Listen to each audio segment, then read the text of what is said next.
Welcome to the new tutorial connecting OPC to SAP systems. With the help of the OPC router, we can start with the vertical menu on the left with starting at the plugins part, where on the top floor we find SAP systems. We can double click on it to create a new connection. Here I would use my already pre-configured subsys connection with a classical RFC protocol. In most cases, you would use the newer NetWeaver RFC protocol. I use direct login to my application server with load balancing. You could connect to a message server that gives you the corresponding application server at runtime. I just insert host name, system number, and client here. And under security, I use basic authentication with the username and password. Of course, you also could use secure network communications to secure your communications if you have configured it SAP. Just click on the test button to make sure that the connection is established. OK, and you can save this with OK. I could cancel because it is already prepared. Under shop floor, we find the OPC UA servers, where I also have prepared an OPC UA server connection with a client certificate OPC router training with the endpoint to my local OPC UA server with a username and password, and I use the highest available security level. I can click on check connection to make sure that the connection is okay. And then we can click on OK to save the changings, or I can use cancel because I already configured it. Now we can directly start with a connection under local service. We can structure our connections with the help of some folders, for example, SAP connections in my example. And with a new connection button, we can create a new connection OPC UA to SAP receiving recipe data.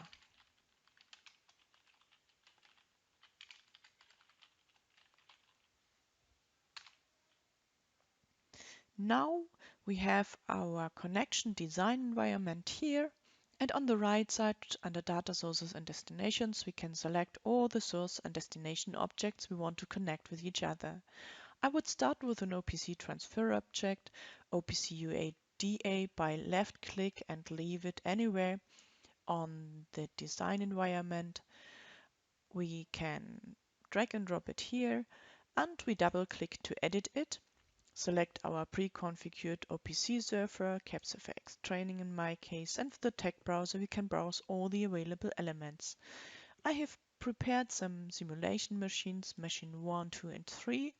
There's a PLC with the production data, and there I have the product ID as production order number. Okay. And we want to send this production order number to the SAP system. So we have our transfer objects of type SAP objects. And I would use the remote function call as the corresponding technology in my example. So I drag and drop this SAP RFC transfer object on my design environment, double click to edit, and select my pre-configured SAP system. Therefore, I can now select the function group. I can just filter it because many function groups and many functions in the SAP system available. And my function starts with ZZ. Then I have a star, I filter it and find two available function groups, but I would use the ZZI40 in my example that I have programmed myself. Then I can filter the corresponding function because it is only one in my example here. So I select the ZGet recipe for product ID, and under the parameters tab I can select the simple import parameter for the production order number. You also could provide structure import parameters or table import parameters. Also for the return, here's an example for return structure. Then we can take the message for the return if an error occurs. We can select the parameter for the width, the parameter for the length, the parameter for the error code, and the color number. The same could be for changing parameters. This means parameter that you can import, change, and give back. Okay, now we can just left click on the product ID and leave the mouse button over the import parameter of the SAP function. So we connect them both by an arrow that draws the direction from where to where the data will be sent. And in addition, we want to save the information or data to the OPC server back.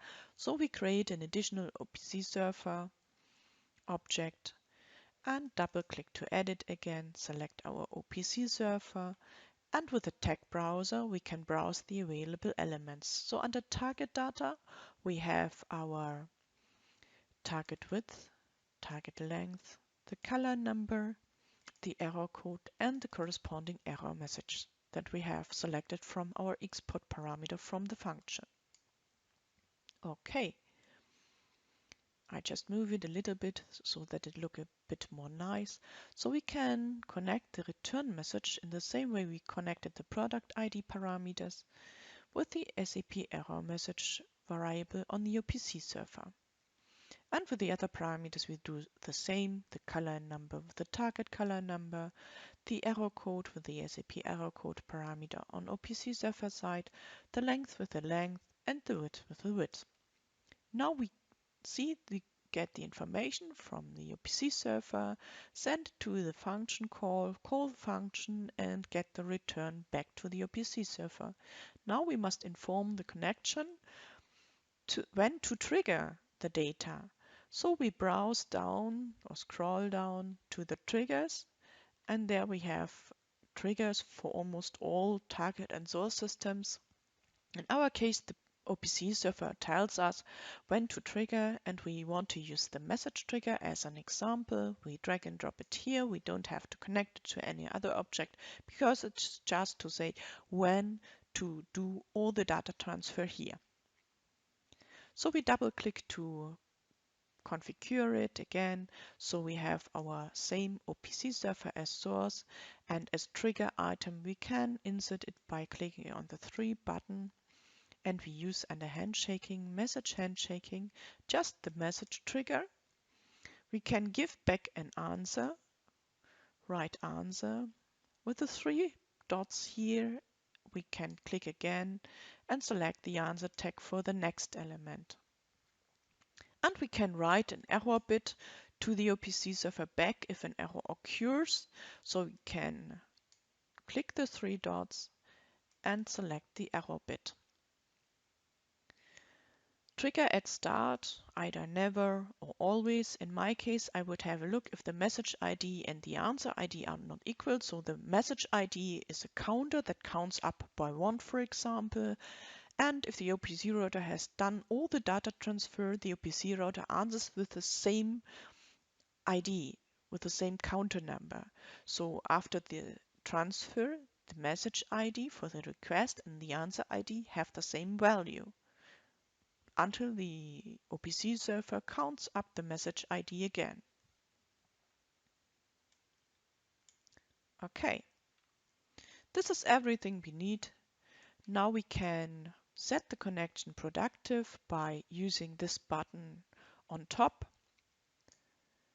and we can see that we have added all the new objects. So they are green. If you edited them, they would be yellow. If you deleted one, it would be red. And then you can use this button again to set this single connection productive. If you have more than one, just select these connections on the left and use the Go Productive button.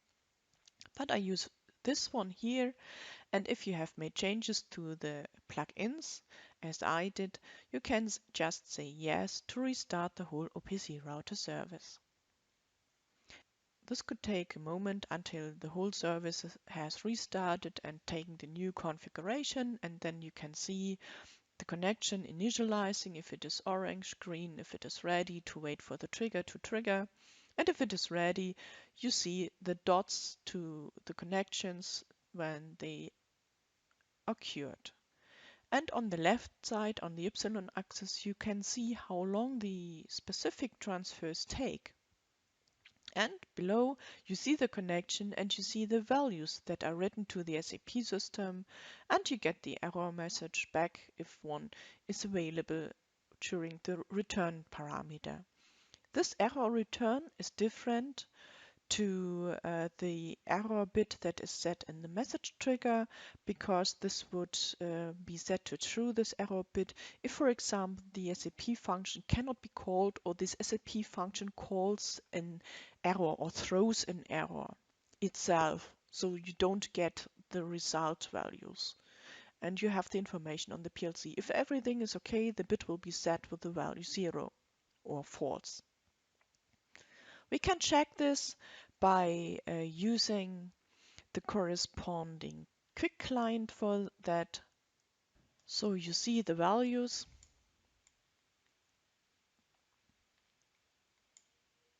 in the OPC router diagnostic here, and you see the corresponding values in my OPC quick client that comes with the CAP server X. You have the product ID and you get the result ID information.